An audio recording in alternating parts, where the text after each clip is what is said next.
Watch, yeah, rate, go down a little bit. A little down, a little down, a little down, right in there. Now just tilt up. Ready, and action!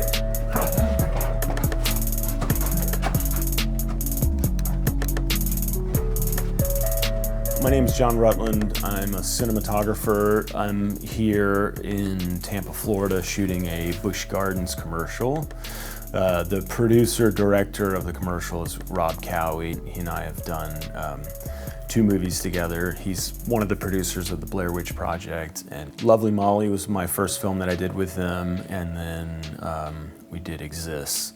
Recently I've done a handful of features, and I just wrapped a few weeks ago the newest Paranormal Activity movie. What are you doing in here?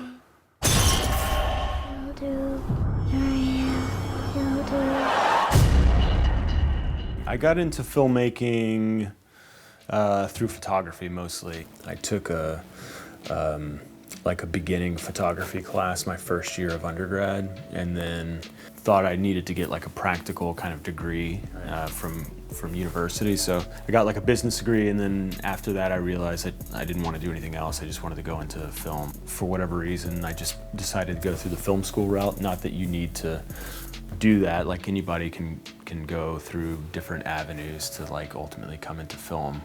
But as a DP, like they expect you to be kind of like the foundation or one of the pillars of the whole production, right? And they expect you to be able to deliver, be quick when you're lighting, and you know, stick to the schedule and be able to basically just deliver, right?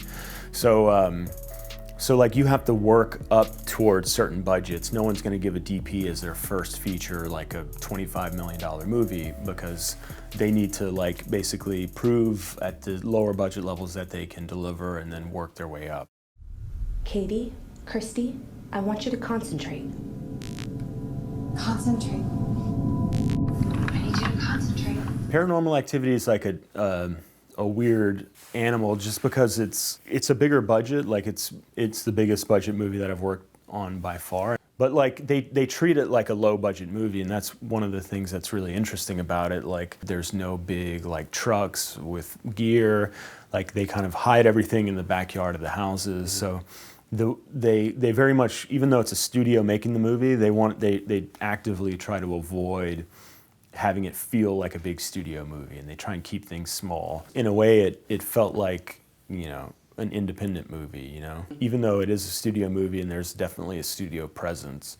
Since that's more my background, you know, independent movies thus far, it felt like a pretty smooth transition. And they have like an interesting process on Paranormal where they shoot for a period of time, and then they kind of stop down and edit and see what they have and see what direction they want the movie to go, and then make some adjustments, reshoot some stuff, and then start shooting like the next part of the movie. So we were basically like on and off for like 8 months. One of the main differences between shooting a traditional kind of third-person movie versus shooting a first-person movie is like when I'm operating in a first-person movie, it's like you're operating but you're also acting.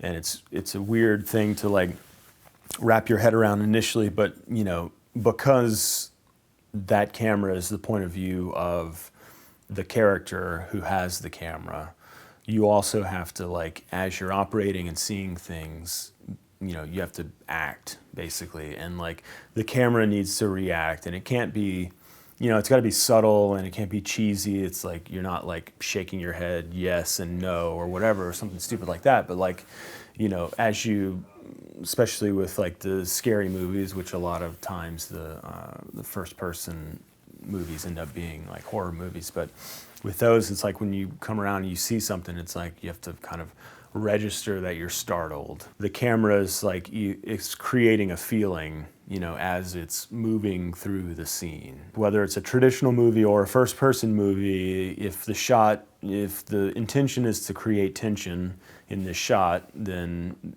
it needs to move in a certain way at a certain speed and follow a character in a specific way. So there's definitely aspects that are the same, but, you know, and then also from like a lighting standpoint, there's realistic lighting in like a fictional narrative movie, like a traditional third-person movie, and you can have like very naturalistic and realistic lighting.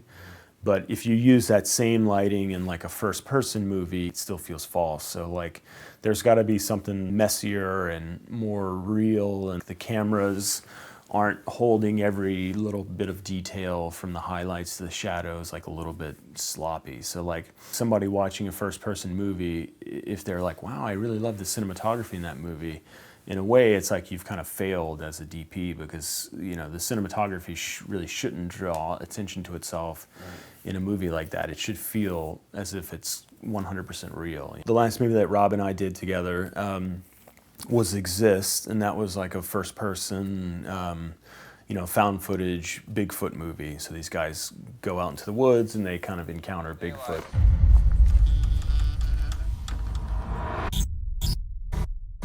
You gotta be kidding me, man.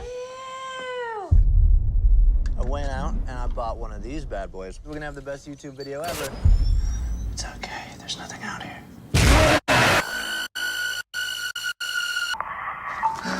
No!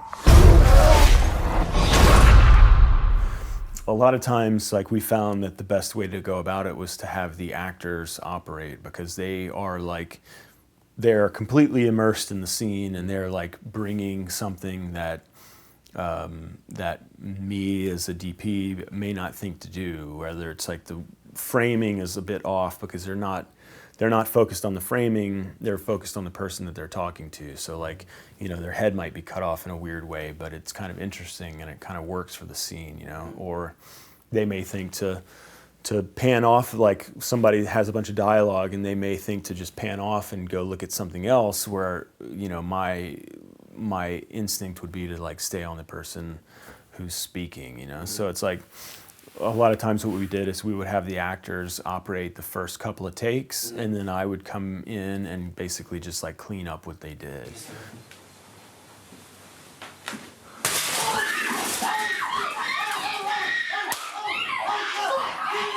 Get in the room! Get in the room, John!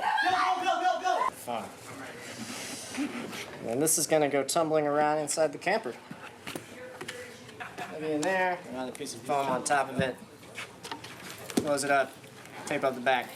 I guess one piece of advice I would have for like younger filmmakers or kind of people coming up is just to like go and do it. And it doesn't matter your background or your experience level or anything like that. Like, it's just, I think, life rewards those who just go out and do it, So rather than like, a lot of times I find myself waiting, like I have a camera, I have the Sony A7S and lenses, like there's nothing stopping me from like going out and shooting anything that I want, right? But a lot of times I'm like, well, I don't have the perfect lens, or I don't have the perfect this, or I don't have the perfect that, so then I don't go and do it. But then there's people with even less stuff will go out and make something incredible, So it's like, you kind of just have to go out and do it, basically.